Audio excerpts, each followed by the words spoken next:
Hi, everyone. Welcome once again to Living Resilience. Remember, this is a podcast that celebrates the underdog. So we focus on everyday ordinary men and women who are showing resilience in a particular season of their life. Today, we have Catriona Stevenson, who works in the offshore energy here in Scotland. She manages a range of projects and is involved with stakeholders management, team leadership, and relationship building. But however, we are not here to discuss resilience in terms of her work. She recently graduated with a BA honors in business and management, and she finished with a first class honors. And that's what we're here to unpack. So, welcome, Catriona, to the podcast. Thank you. And thank you for having me. Quite Thank you. excited. Yeah, I'm excited as well. So, first of all, we want to get to know who Catriona is. Yeah. Are you sure you want to unpack that piece? Absolutely, absolutely. We want to know more about you. We want to know what drives you, what motivates you. So a while ago now, I remember doing taglines, for your LinkedIn profile and trying to make it something that was a little bit different. Yeah. For anybody that had seen that in the past, I used to describe myself as sunshine with a little bit of hurricane. And I think that quite nicely fits where I am in terms of personality. But I suppose to unpack that a little bit further, I'm a mum to two boys. So I have a 16-year-old and coming up for 11-year-old sons who, just fill my life with joy. They're it's not easy being a mum, but there's a lot of joy in that as well. I'm a wife to John, childhood sweethearts. So we've been together since we were 16. Oh, wow. So we've been married 21 years this year. Oh, wow. And I think beyond that, I suppose I never really thought of myself as a driven person before. And I think university changed that slightly in me. Gave me a bit of belief in myself where I didn't have belief in myself before. But also, I suppose COVID made me understand, that being locked down and furloughed and actually made me realise the bits in my life that I missed and I couldn't go and do anymore. But I think what really drives me is the bit about proving people wrong. The people that told me I couldn't do something or that I was stupid or that there's no way you could be a manager, there's no way you can be a leader. I think I have this bit inside me that wants to prove people wrong. Absolutely. And I think that's a real driver. Yeah. I absolutely relate with you because, I was speaking with my videographer just before you came. I said, he was giving me suggestions, and can't do this and everybody's doing this. And I'm like, you see, the thing with me is that once you tell me everybody's doing something, I would want to do something different. That drives me to like, okay, everyone is doing this. Let me try something different and see, does it work? Or if you say, oh, no, you can't do it, I'm like, that's what will make me, Yeah. no, I'm going to do it. I was the girl at primary school age where the girls went and played girly things and I was told, no, you can't go and play football with the boys. So I went and played football with the boys. I definitely come from that piece. If you tell me I can't do something, then I want to kind of prove you wrong and do it anyway. Yeah. That's good. That's interesting. So have you always been like that? Now think back, growing up as a teenager, or is it something that just, I think came on? I think it's something that's probably always been there a little bit, the wanting to play football with the boys and not do the girly girl things. But I think probably going through my teenage years, I probably wasn't the sunshine with a little bit of hurricane. I was probably quite withdrawn and quite closed off. We went through some really difficult times as a family. My mum was quite poorly when I was in my teenage years, and I kind of resumed a lot of household responsibilities or even parent responsibilities. My brother's 5 years younger than me, so I did a lot of looking out for my little brother and helping with stuff around about the house and things like that. And I think it's kind of where I learned to probably where I learned that resilience piece a bit, because, you know, friends dropped away at that point because they didn't know what was going on in the family and didn't know the circumstances. And I suppose a lot of the people that I'd been friends with went away and did the, you know, nightclubs and all of that kind of stuff. And I had responsibilities that people couldn't understand. So I think during those teenage years and probably those exploratory years where people find themselves, I probably didn't get a chance to do that because I took on that response. And I am a bit of a control freak. So actually, in some respects, probably nobody asked me to do it. It's something I fell into doing because I want to take care of people and make sure. I'm a bit of a people pleaser, so I wanted to make sure that everyone is okay. Yeah. And everyone is fine. Yeah. So I think in those early years probably was a bit more reserved and kind of got on with life. And it's probably not been until I had my kids, and I definitely think not until I went to university that I suddenly realised that there was a bit more to life, and actually I was a bit smarter than I thought I was. Because I did have this perception that I remember saying to somebody at a networking event once before, he was like, "Oh, you get on so well," and I went, "I'm just winging it in life, you know, I'm just winging it. I'm just lucky I'm getting on." But I think having gone to university and, you know, being grateful to finish with my first class degree, but I think going through that actually made me realise that I was a bit smarter than I thought I was. No, we're going to get to that. We're going to get to the bit of your university and, you know, your achievement. But let's go back a bit. So you talked about, you know, wanting to, a bit of a control freak. I understand that, wanting to make everything perfect, everyone is okay.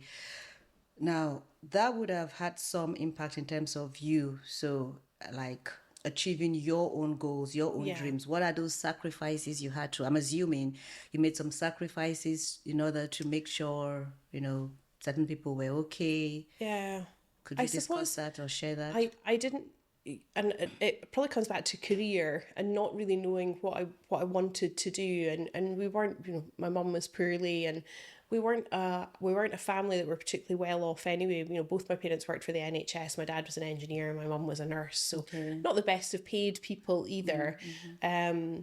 And very much at that age, I was very aware that my brother was quite driven and he knew he wanted to be an architect.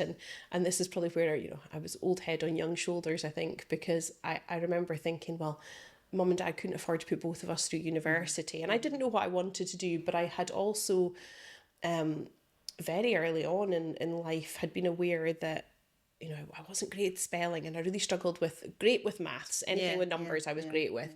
But those kind of more English I really struggled with. And I remember speaking to she was a relief teacher at the school at the time. We had a teacher who was off on long-term sick and we had this lady covering, and I said to her, "Could you test me for dyslexia? I think I'm dyslexic."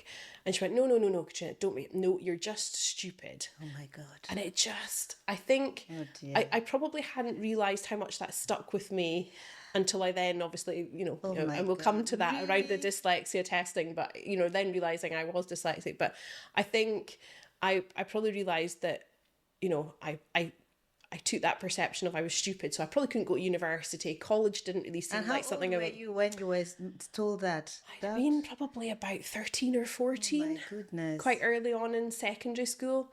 And at that point going, well, you know, David wants to go to university, so let mum and dad, you know, take him through his university journey, and architecture is going to be a long course anyway. Yeah. So I set about looking for jobs, and left school at the end. I stayed on till the end of sixth year, partly again because I didn't really know what I wanted to do, and left and applied for a few various roles and settled with a role in the bank, working initially for Clydesdale Bank and then moving to Bank of Scotland, and probably that whole numbers piece and dealing with the public and customers and things like that was really up my street. I really enjoyed my banking career. Was probably one of the most challenging but fun things I did. It was right up my street.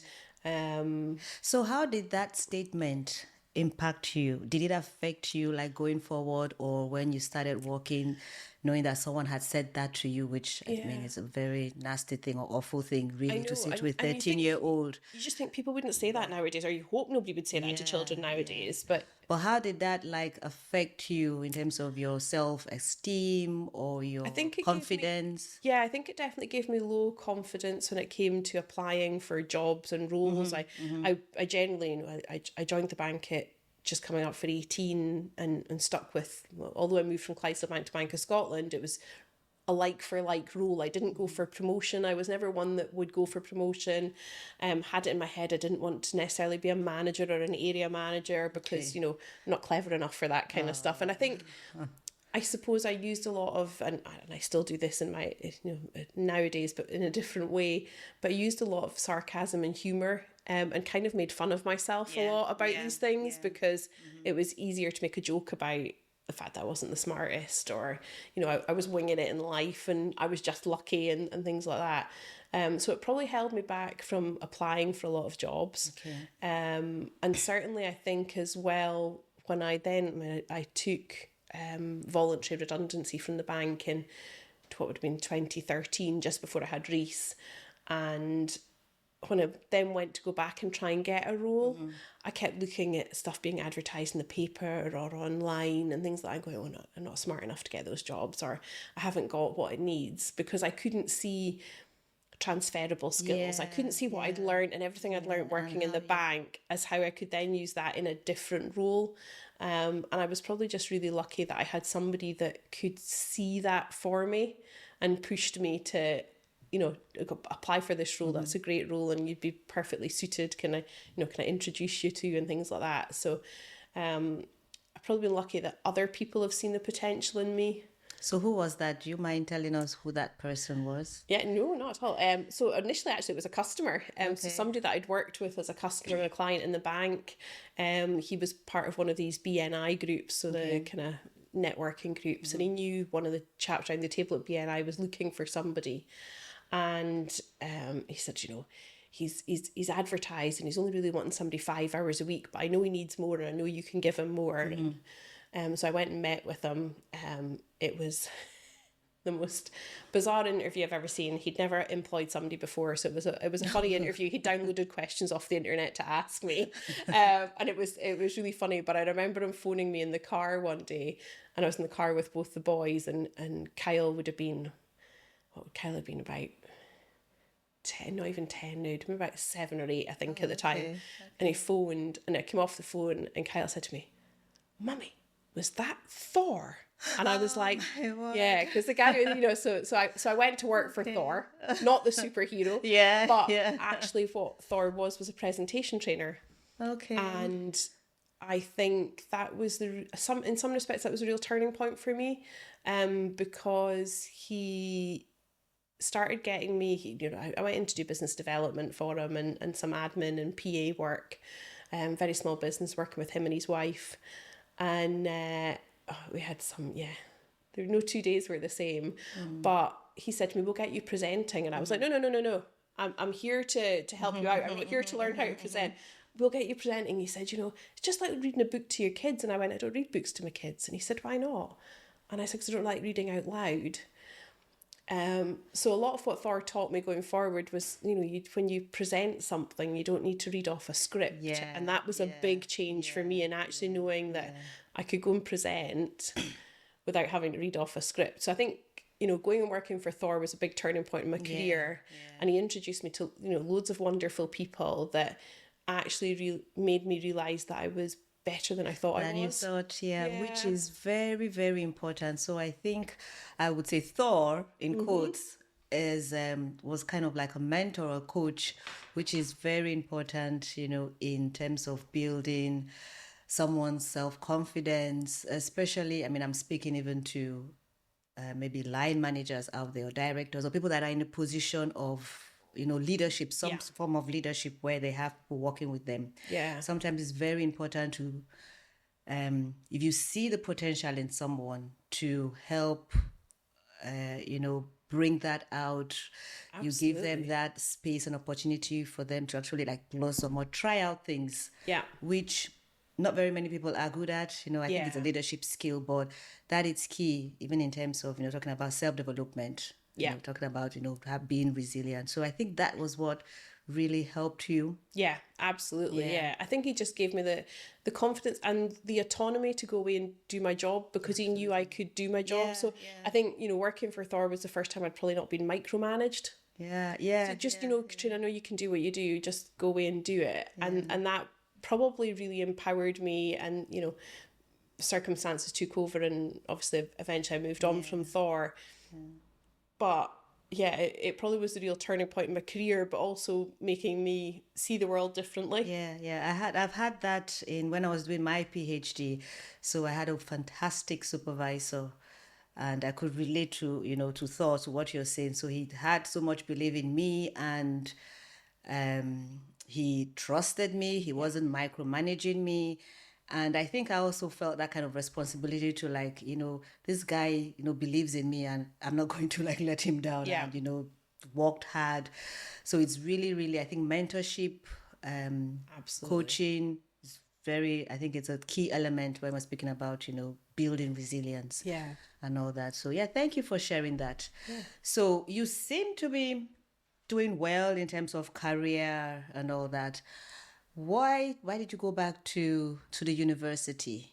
Do you want to share that, discuss that? It was a by chance. By chance? It was a by chance. I'm a big believer in fate. So fate for me brings people together. It pushes you down a path or a journey, because and I'm not religious in any way, but I think there's something out there that's got a plan for you. Yeah, there's something out there that's pushing you down a road that you're maybe not familiar with or don't know about. But I was working for a company called Across IP, again, actually through an ex-bank client. She was the MD of the organisation. It was a new start organisation, and she'd asked me to come and join them. Her and her husband had been clients of mine, and she said she always wanted a way we could work together, and this was a great opportunity to do that.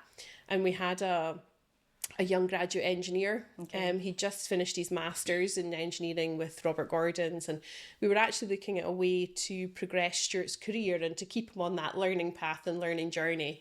And we reached out to, it was Skills Development Scotland at the time, and said, what can we do? And they said, well, they came and they had a chat with us at the office, and like, what did you both do? And I was like, I didn't go to university. I'm not smart enough for university, and wasn't for me. I couldn't sit and read a textbook. That's not my thing. So we had a chat about Stuart's stuff, and then the lady said, I've got something for you though. And I was like, what? I am not starting university, not doing this. I have, I can't leave a job. I'm working. I've got children. I've got responsibilities. Absolutely, yeah. And she said to me, but RG, you're just launching their graduate apprenticeship scheme. And I said, okay, tell me about it. So she said, it's you remain at work because you have to be in a job that's more than 21 hours a week. And you take, it's once per module you attend university, and the rest of it's all online. And it's more about the practicalities of, taking business theory learnings and popping them office, in. Yeah. And I was like, okay, yeah. I said, so not sitting in long lectures, not reading textbooks. And she assured me it wasn't. That was load of nonsense. There was a lot of textbooks to read. No reading, no writing. Yeah, that definitely was a lie. But she got me excited about it. So I started having a look at it. We were just newly starting the business, so we weren't long in. So I said, yeah, it's something I was interested in, but I wanted to wait another year. So they launched the course, and I joined a year later. With the second cohort. But yeah, it wasn't something I was looking to do, but she made it sound like it was something that I could achieve. And I remember Dorothy, who was my boss, saying, best thing you can do as well when you start university is go to the inclusion centre and get yourself tested for dyslexia. She says, because I think you're maybe dyslexic, and you'll get loads of support from the university. And I was like, okay, yeah, that sounds good. So we started the course, and true enough, it was recorded lectures. It was an hour's lecture once a week, and you also then had usually a lunchtime session with a lecturer, so you could have conversation about what was going on. And I remember saying to Susan Laurie, who was our course leader, I just want to pass. It's all I want to do. Give me a C. Give me a C right the way through this. That's the bare minimum. That's all I care about. Just let me pass this. Okay. And yeah, I think we started in the September, and I had my dyslexia testing in the November, and it was like somebody switched a light bulb So on. up to this time, Catriona, just before we get into it, so it's amazing because up until we're looking at like 2-3 years ago or 2 years ago, very recently. What would that have been? So 2021, 2022.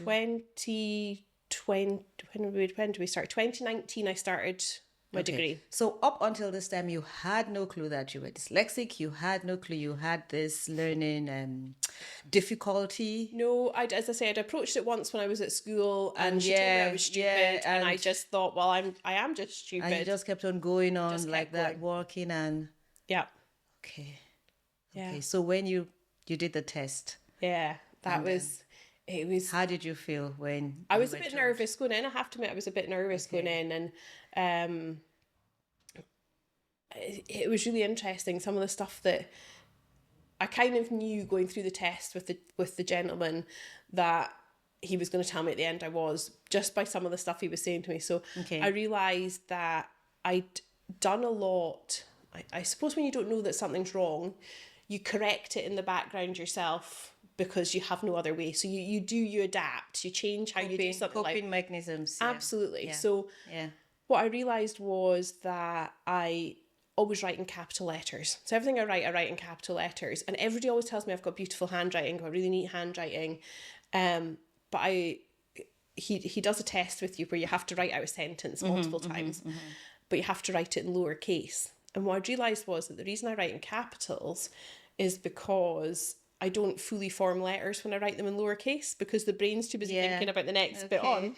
So I've done this bit in the background where I write in capital letters all the time so that I make sure I form the letters properly so that people can read what I've written. Yeah. Didn't realise that was part of being dyslexic. The other thing, and this was the funniest one for me, was I always prefer a blue biro. A blue biro or a coloured pen, but don't give me a black one. And I always used to say it was because my handwriting looked neater in blue. It was nothing to do with that. And this was the bizarre thing for me, was that actually people who are dyslexic, white paper and black biro is really harsh for them to read and write with. Didn't know this, just thought I was a bit weird and I liked a blue pen. Yeah. So we went right the way through and we got to the end and he said, yeah, I can confirm. He said, you've got mild dyslexia that you've obviously coped with really well and you've got dysgraphia as well, which is the reading element of it. So I skim read everything. So I sometimes miss the details. The details, yep. Yeah. But it took me right back to, he said to me, so things like multiple choice questionnaires are not going to be great for you. And I was like, really? And the reason it struck with me was that when I worked in the bank, we brought in mortgage legislation, which meant you had to be a qualified mortgage advisor to be a mortgage advisor. So you had to go through 3 exams to do that. Papers 1 and 2 are multiple choice. Paper 3 was a written paper. I passed paper 3, no problem whatsoever, and everybody struggles with paper 3. But paper 3 to me was putting into practice what I knew. Yeah, writing stuff But I couldn't pass papers 1 and 2 because they were multiple choice. And what he explained to me is that when my brain is reading a paragraph or a section of information, it's too busy concentrating on what is the word opposed to what is the context of the paragraph you're reading.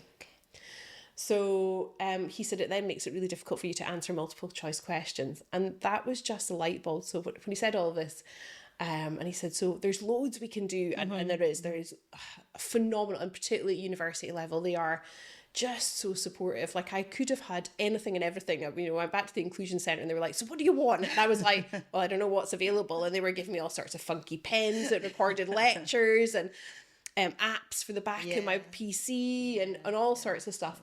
But I remember coming out and phoning my husband. My dad was picking me up from the university. I remember coming out and phoning my husband and bursting into tears on the phone to him and saying, I'm dyslexic. And he said, why are you crying? Yeah. And I said, I thought it was stupid.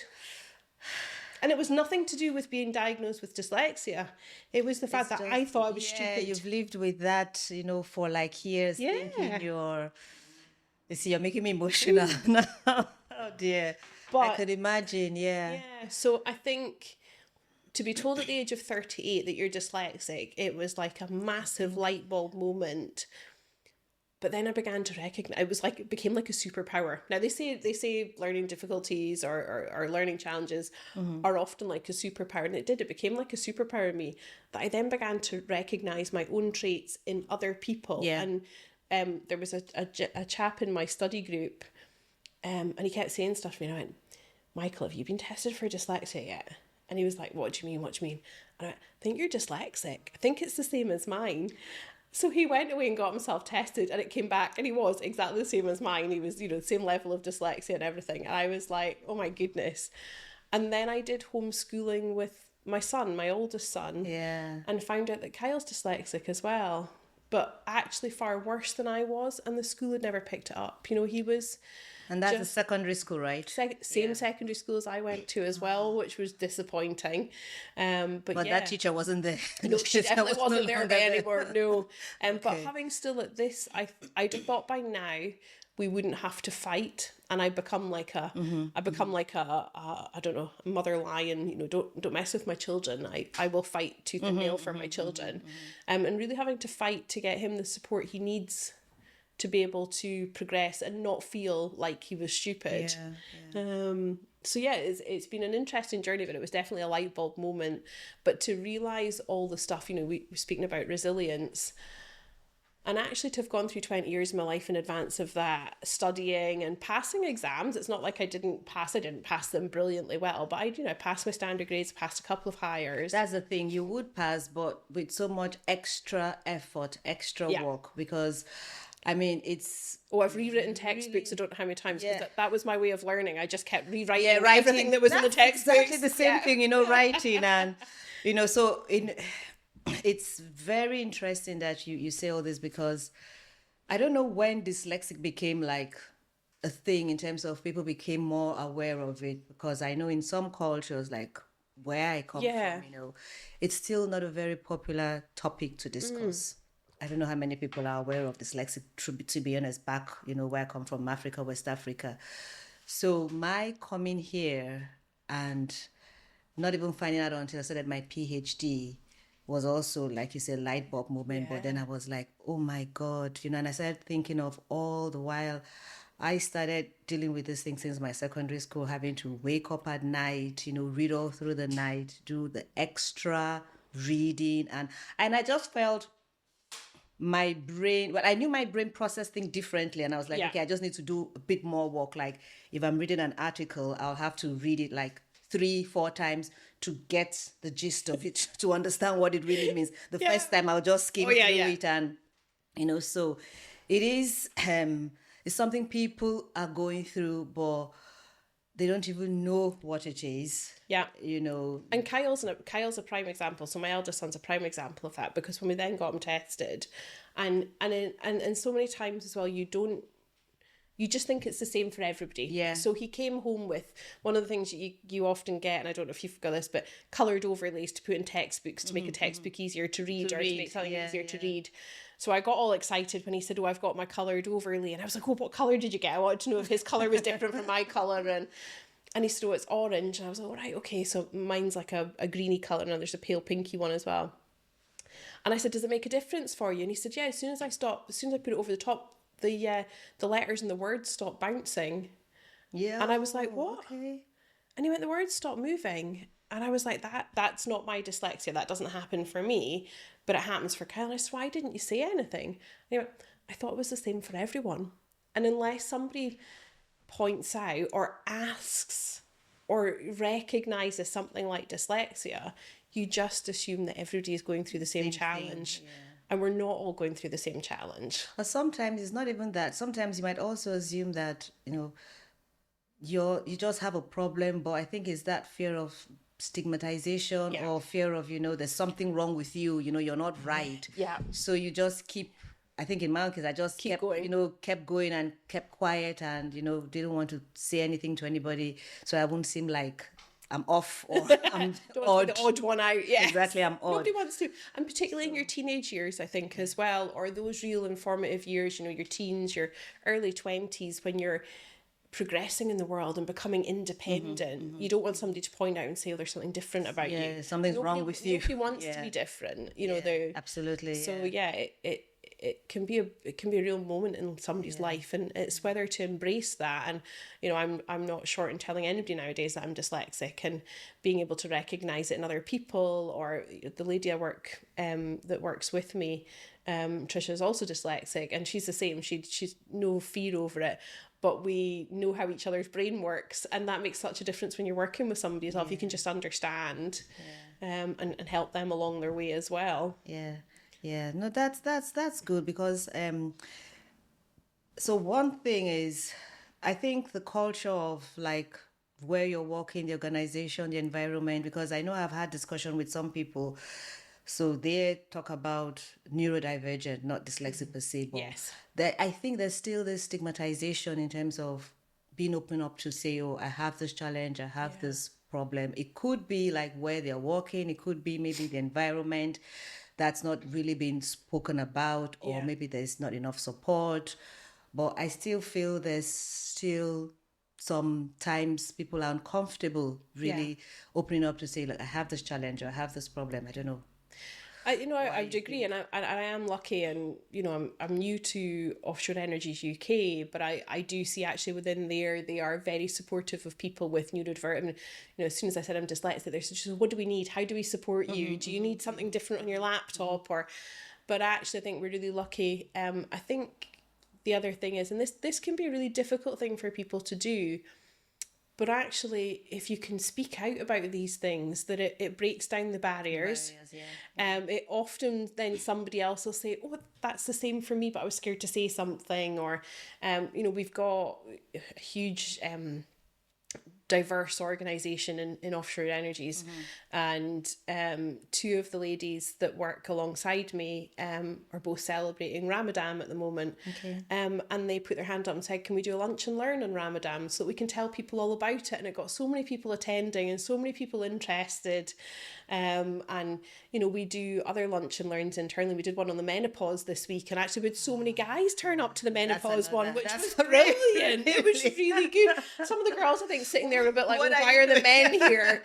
But it was really nice that they wanted to learn to be able to support other people. So I think, their spouses and partners. So I think there's something about being resilient and being, able to deal with stuff yourself and the challenges that you face in terms of resilience. But I think actually there's also something about educating people. Information. And about, saying, this is an issue for me, or this has happened to me. That actually brings, it comes back a little bit to your mentoring and coaching, that actually, unless we speak about it, you can't share information with people and make it a bit of normal life, and for people to understand that, I don't know what the stats are in terms of amount of people with dyslexia, and there's probably a huge amount of people that are undiagnosed, but the more we speak about it, the more we make it normal. Yeah, absolutely. I do agree with you. In terms of the more we communicate, the more we can discuss it, like what we're doing now, and the more information about it, I think would make people open up more, and definitely it helps with your being able to be resilient, because you now know, and like you said, there's so much support out there in many organizations. I do know there's more awareness. So it's good that you've decided to share that with us. So in terms of, when you found out you had this difficulty, how did you manage that in terms of juggling? The knowledge is one thing. How did that impact on your ability to reorganize yourself, get on with your university work, and at the same time working in, your organization? What was the dynamic like? Old Catriona would have packed in university in the first 6 months had she not known she was dyslexic. Oh, really? Because, and it's funny, I see it a lot in my son, is that if something's really challenging for me in the past, I'd have walked away from it. Because I didn't often feel, I suppose it comes back to that feeling stupid piece, but I didn't feel as well sometimes that I had the skills to articulate what the challenge was. I would just put the barriers up, I would go no, just shut down mode and say I'm not doing this.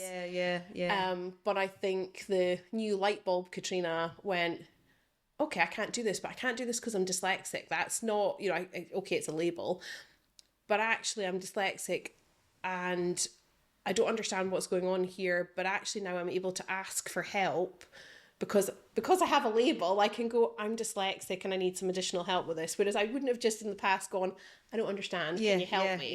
Yeah. But that certainly helped me move through. To be more determined. Yeah, and I think I realised that it wasn't because I was stupid, it was just because mainstream makes it a little bit more difficult for me to understand. So it was then taking the tools the university had given me, so the coloured overlays, there's a really good app that begins to learn your most commonly spelt words. So even things like, when you write something out in Word and it does the wee underline, that's enough to knock or trigger me and knock me off my stop. So I have to go back and fix it. I can't, I can be mid-sentence and see that and I've got to go back and fix it.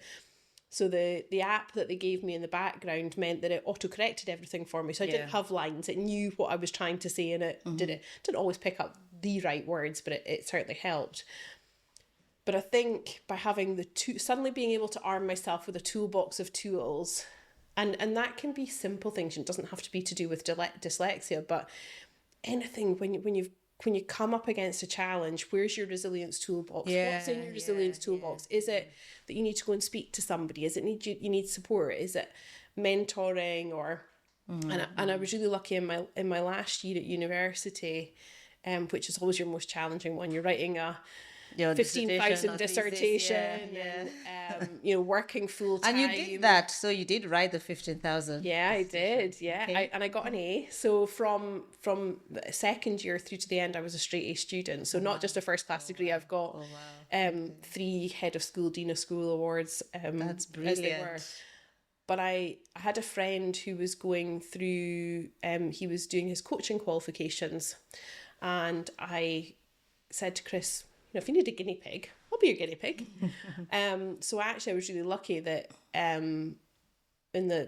whilst I was writing my dissertation, that Chris actually did some coaching with me and setting me things. What I've realised is that don't leave me open-ended stuff. Say to me, right, I need that done and I need it done by that date deadline, and things like that. Yeah, there definitely needs to be something like that for me. Do you work well under pressure? Yes. Okay. I'm an under pressure worker. Yeah, definitely.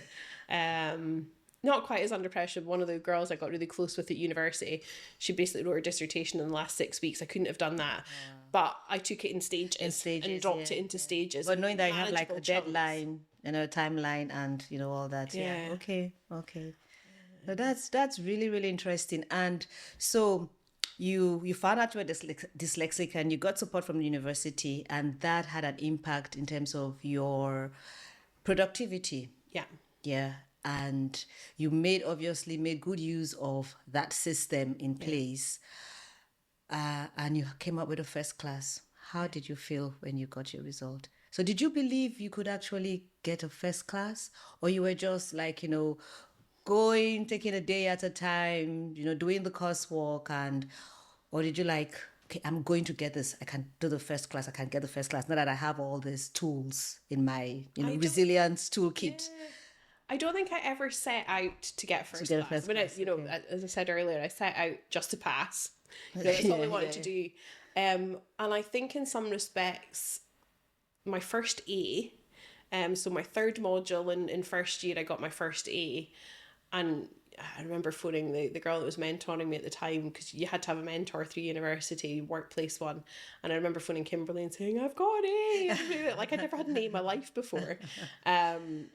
And then at the end of that year, they didn't tell you at university when you started first year, they didn't tell you that there was like a head of school award for straight A students. So when we had our regrouping session that year, they handed out these and I was like, I'd quite like one of them. That would be good. And I started second year. You said that to yourself. Okay. And I started second year and I got my first A in second year, and then I got a second A. And then I got a third, and I'm like, hang on a minute, this could be on for... And I got my Dean of... So that year it was a Dean of School award, because the head of school had moved to Dean of School, so it became a Dean of School award. And I remember saying to my friend Chris at the time, and he was like, wow, that's amazing, you've done it, you've set out, you achieved it, you wanted to get one, you've got one. Going to take your foot off the gas a bit now. And I was like, yeah, because third year will be harder, and I don't have expectations for third year. And I got an A. And then I got So another at any point in time, did you like reduce your level of commitment to what you were doing, No, I or just did you carried on like doing what I was you didn't do doing. anything extra? You just kept on doing what just you were doing. doing. Okay. And I remember we got to the end of third year and I got another Dean of School award. And Chris said to me, I thought you were going to take your foot off the gas. And I went, Chris, I haven't done anything different. So I think by the time fourth year came, I thought this is maybe achievable. But what kept me going was I wanted that moment my brother had had. Yeah. I wanted that cap and gown moment and the proud piece. And it probably took me, it was funny, finishing in the September and then getting the results in the October and people saying to me, you must be so proud of yourself. And I'm like, yeah. And actually it probably took me a good couple of months to actually go, do you know what? I actually am proud. And I think graduation was again a key turning point for me in life. I'd got my degree, got my results, got my new job in the November, graduated in December. And then I had some lovely people reach out to me that, like so yourself, that I wasn't connected with, that, I had no connection with, but I had shared my story. Yeah. I'd shared my story on LinkedIn about, being diagnosed with dyslexia and proving to people that, one, you don't need to go to university straight from school. Yeah.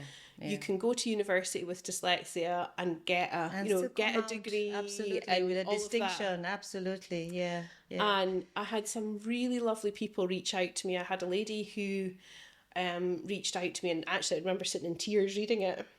And she had reached out to me the day after it's either the day of graduation or the day after graduation, and had said to me, you inspired me so much that I actually got out and got myself tested and found out I was dyslexic as well.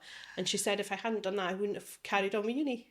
You see, yeah, and that's absolutely, and that's all I wanted to do. If I could change the life of one person by sharing my story, to know that it helped one person achieve goals that they didn't think were possible. That's a lot. That is absolutely a lot. It was huge. Yeah. And I'm still even now having people reach out and say, I followed your story and it's really interesting. And I don't know, I never thought it was interesting. Yeah, it is. I mean, that's why I reached out to you. That's exactly why I reached out to you, because I read your story and, it was really very touchy. Someone, from West Hill with kids, a family, and, having gone through university with this difficulties and still coming up with a first class honor. I think it would definitely touch a lot of people. Yeah. And that's what we do. I'm trying to do to allow people to come share their stories, just to encourage someone. Everybody's got something going on in the background. Absolutely. And that's, my husband says to me, he says, these people reach out to you because they can see you were dyslexic and you've worked full time and you've got children. He said, but they haven't seen all the other stuff that's gone on in the background during that time. So, during those 4 years, I just previously, before I started university, I lost my granny, who I'd been incredibly close to. She'd been like a surrogate mum. My mother-in-law was diagnosed with Alzheimer's and dementia, and we had to put her into a nursing home, and I lost my grandfather during that time. So I'd gone through a lot. During this time of your university? Yeah. Oh my word. And we went through COVID and furlough and changing jobs. So he said, on the face of it, people see the stuff you're willing to share. And not that I'm not willing to share the rest of it, but nobody needs to hear the pieces. But actually, he said, if people realised all the other stuff that you dealt with, he said they'd be blown away by what you've achieved during that time. But I'm just a girl that gets on with it. That is you being resilient, and life is gonna gonna happen. Life happens, definitely. It happens, and it's going to keep happening.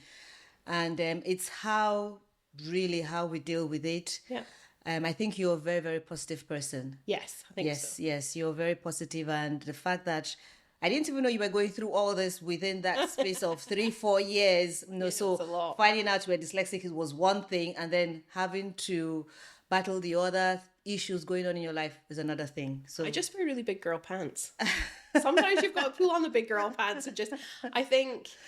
I suppose we go back a long way in time, but going back to my mum becoming ill when I was early teens really was probably the starting of building of resilience. And my coping mechanism and how I cope and how I deal with things, and I will generally tend to throw myself straight in there and get on with it, you know, roll your sleeves up and, you know, deal with the good and the bad as it's handed to you. Yeah, and I think sometimes it's the learnings that you achieve out of that, and it's also the people that come on the journey with you. And I remember somebody saying to me, actually it was when I worked for Thor, and Thor's wife Katie saying to me, she says, and I think it's one of the nicest things. It doesn't sound nice, but one of the nicest things. She said to me, I'd been hurt by a friend I kind of felt like had used me a little. And she said to me, she says, but Catriona, you're like a Labrador. And I was like, what? She says, you're like a Labrador. She says, you come with your big smile and your wagging tail and you want everybody to like you. And she says, that's an amazing quality. She says, don't ever lose it. She says, but sometimes you have to go away with your tail between your legs because people will hurt you or disappoint you. And I think that was a really nice way to look at it. And I want to help people, care for people.